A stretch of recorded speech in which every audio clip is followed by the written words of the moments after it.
This is TWiT.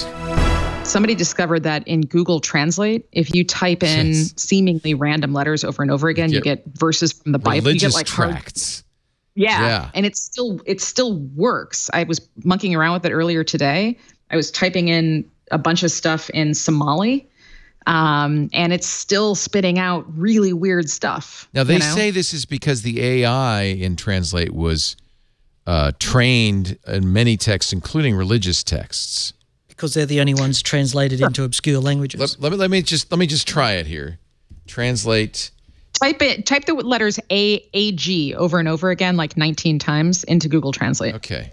The example I saw on Reddit was Maori and dog. But AG, and what language? What language should I do? Somali. Somali. Just AG, like just copy paste. Is that a Somali word? No. But if you do that, just like copy paste that like 4 times and then add with, okay, so now. Oh, I didn't put spaces in. Does that matter? That's okay. I think you've got,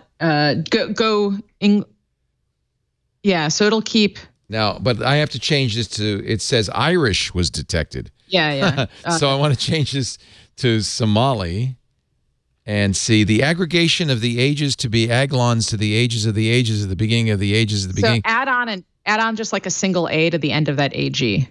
That will change it? Without the space. No, the space. Without the space. Yeah. So this is maybe I put too many AGs in. Let's cut them out a little bit. Numbers, 420 names, native agent losses, LTO nation.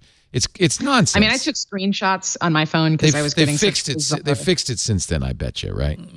So I don't know. We were getting, and we can show the article on Motherboard, which shows dog, which has been, here's the AG. So if you put in dog in Maori a bunch of times, Doomsday Clock is 3 minutes at 12. We are experiencing characters and dramatic developments in the world which indicate we are increasingly approaching the end of times and Jesus' return. So here's what I found interesting. As a result, the number of the members of the tribe of the sons of Gershon were 150,000. But you know what this is? I recognize this. This is very, very common in the way sometimes artificial intelligence works with stuff. And there's a name for it, which I can't remember. But there's a name for the technique which separates phrases out. And it is exactly what you'd expect to see when you put in nonsense. Phonemes? Although, obviously, it's heavily trained on religious texts. Yeah. Right? So, which is that's interesting. And from my vantage point, the interesting piece of that story beyond like it's really funny if you type in dog, you get religious texts on the other end.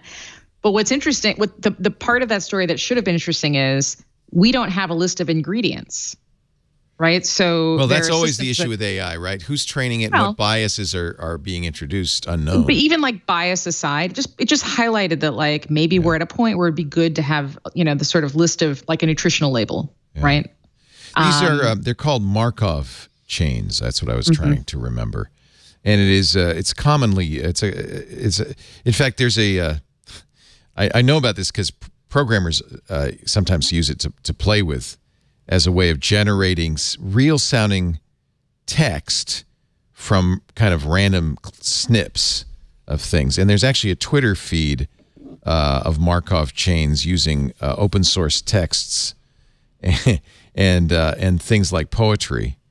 And it's actually quite interesting because it does produce stuff that sounds realistic, but it's really just, it's almost as if you cut up a bunch of stuff, little slips of paper, threw it in a hat and pulled it out. Yeah. It would sound like, the whole point of this is it would sound like real speech, except it's not. It's nonsense. I've used that a couple of times.